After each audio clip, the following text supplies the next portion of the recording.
everyone, it's Lucy from My Crazy Craft Life, and I'm here today with the sneak peek of the Flavor of the Month card kit for November of 2020. This is the last card kit, and I'm very sad, but I'm very happy for Teresa that she's retiring and going to spend more time with her family and crafting, so good luck to her.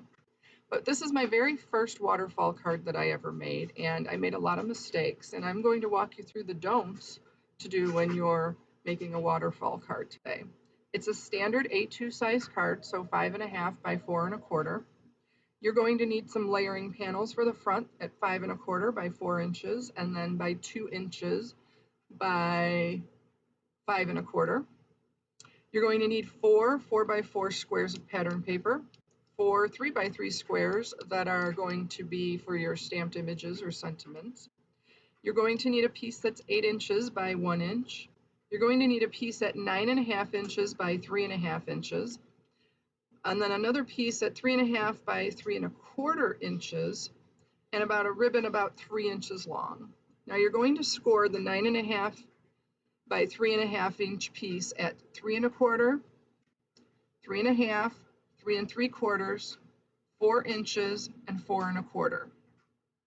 Now, I will tell you that this piece of paper is not 9.5 inches, it's 8.5 inches, but you will see why at the end that you want that little extra length on there to make sure that the mechanism works properly and pushes it back in where it needs to be. Now you're going to fold all the score lines in the same direction. And I finger folded this first, and then I went back with my bone folder because I wanted to kind of make sure that it stayed straight, and since it's only 1/4 inch space between. Now I will say when you're doing 1/4 inch spacing like this so close together, a scoreboard is really, really good to use as opposed to trying to use like a trimmer or something like that, or using your just like a ruler and doing it on your mat, your craft mat or something, because you'll get a better line with that. So once you got all of this folded, you're just gonna, like I said, go back over everything with the bone folder and make sure, and again, this is all going in the same direction. Now, one of the sides is going to be longer and one of the sides is going to be shorter between or on each side of the score lines. So that's going to be important when you're putting your mechanism together to know which one is going to be the shorter side and which one is the longer side. So that is the mechanism. So really, other than scoring your card base and scoring this panel, that's all the scoring that you need to do. Now I'm going to use some really strong adhesive tape. I'm using double side, and this is 1/8 inch. I thought about using 1/4 inch, but I didn't want it to overlap. I don't think it would really matter, to be honest, but just in case, I wanted to make sure that it didn't, so I just used that 1/4 inch. And then I actually just put this on the side. So you're going to put score tape in between all of the score lines, but don't go over the score lines. So not on either side of the first and the last score line. Then I'm just going to put all of these pieces together. Now you can make these smaller if you want to. You can also make the layering panel or the panel with the images on there larger. I wanted more of the pattern paper to show out, so that's why I made them an inch different. So there's a 1/2 inch all the way around that is going to show through. And like I said, the reason why I did that was because I wanted more. You could certainly do 3 3/4 square. You could certainly do 3 1/2, 3 1/4, you know, whatever you want to do. Now again, this is a sneak peek, so I did stamp the image and color them as well as stamp the sentiments, and I have that all ready to go. And I didn't want this to be too long, so I wanted to make sure you kind of saw how this was going to work. So then I'm going to remove the backing off of all of the score tape that I have on there. And then you're going to place, starting with the one that's going to be furthest back, so the very last one, and you're going to place that in between the last 2 score lines. So the last 2 score lines that you made, the 4 inches and 4 1/4 inches. And then in between each of the score lines, you're going to add one. So there'll be like 4 little compartments that you're able to add these. Now the big thing is you want to make sure that they line up so that it looks good when they're all lined up together. And this really isn't hard at all, and the mistakes I made were just, I don't even, because I wasn't thinking. I made this like twice before I actually made this card, and I didn't have half as many problems as when I was actually making the card. So there you go. So now you have the little mechanism, you have the panel, and it's folded in half there, and so that's how the mechanism works. It's going to roll over and flip up all of those panels as it rolls through. Now this is going to be the part that's going to let it slide back and forth. And right here, all I'm going to do is just fold it over and kind of make sure that it's the right size and everything's going to fit properly and stuff. So I just kind of held that and wanted to make sure that. And then you're going to put it on the side for a minute. And then add in the back. So when you have it folded over and you have all your panels on the front, you're going to add that extra piece that I said, that was the 3.5 by 3 1/4, and that'll give it a little stability on the back mechanism part to have it slide in and out easier when you're actually doing this. Now this is a good time to add your ribbon.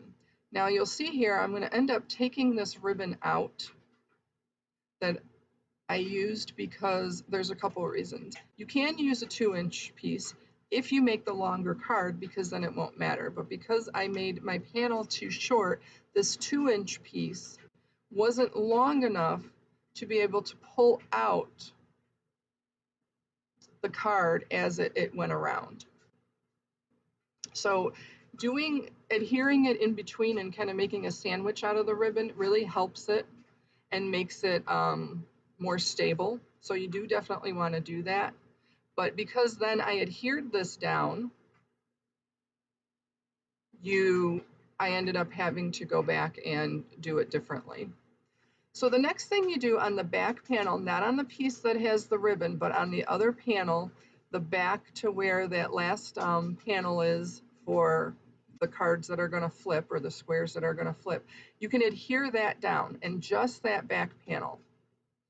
But don't do that until you put in the slide through part. So you see I'm trying to pull this apart as carefully as possible so I don't mess it up. At least there was layers. And then the center piece for that strip, you're going to put on the back. And like I said, if I would have done this all correctly, it gives it a lot of stability to hold it in place between the two. And then putting that back panel on gives it a lot of stability. So then there is where I kind of figure out that this is not long enough and it's not going to work. So I get some more ribbon, like I said, that is 3 inches. And I pull this one out, and once I realize that it's not going to work properly because my panel isn't long enough. You see where I have that inch there or so?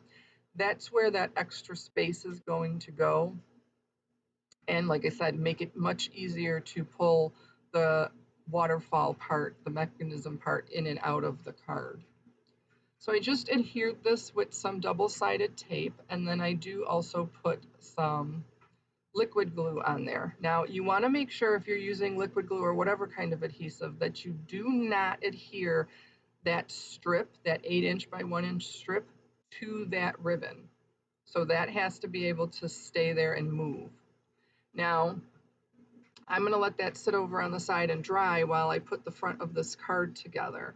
So I picked out my pattern papers, and I'm just going to place them on there. And then I just had some ephemera that I'm going to pop on there, and a couple of the pieces I am going to pop up with some foam tape to give the front of the card a little bit of dimension. And I don't know why I was using liquid glue and the tape runner. I really have no idea what I was thinking when I did that. So I do pop up the little sentiment piece, and then like I said, I do end up popping up a couple of the little images, just like I said, to give it a little bit of dimension. And then to finish off the front of it, I'm going to just add some enamel dots. and that will finish off the front of the card. And then we'll go back, because the mechanism, for the most part, everything is done with that. You really just have to glue it in place in the inside of the card. But like I said, you do not want to have that ribbon sticking to that panel, because that has to go in and out, slide through there. And that's what's going to make your waterfall effect happen. So here I'm just kind of making sure that it's going to fit inside and what it looks like and everything. And like I said, if you had that back panel a little bit longer, you'll see. Like I said, I absolutely love how this card came out. And even though it was a little short, I definitely am still keeping this card because I love how it turned out. I think it's adorable. So I am going to use the 1/4 inch double-sided adhesive for this because I know it's nice and strong and it'll stick in place where I want it, because that strip is the only thing that's going to be holding that in the card. So that whole big panel is only being held by that one little strip. So you do want to make sure whatever you're using, whatever adhesive you're using, is really, really good adhesive, and it's going to make sure that it stays down there. Then just line that up inside of your card, and that's it. So now you'll see here when I pull, the mechanism works perfectly. However, when I try to push it back in is when it gives me a little bit of trouble, because you have to kind of push it in past that last one. But otherwise, it works great, like I said. So waterfalls are great. Definitely check that out. Try to make one. I would love to see them. I hope everybody has a great day. Take care, stay healthy, and see you next time.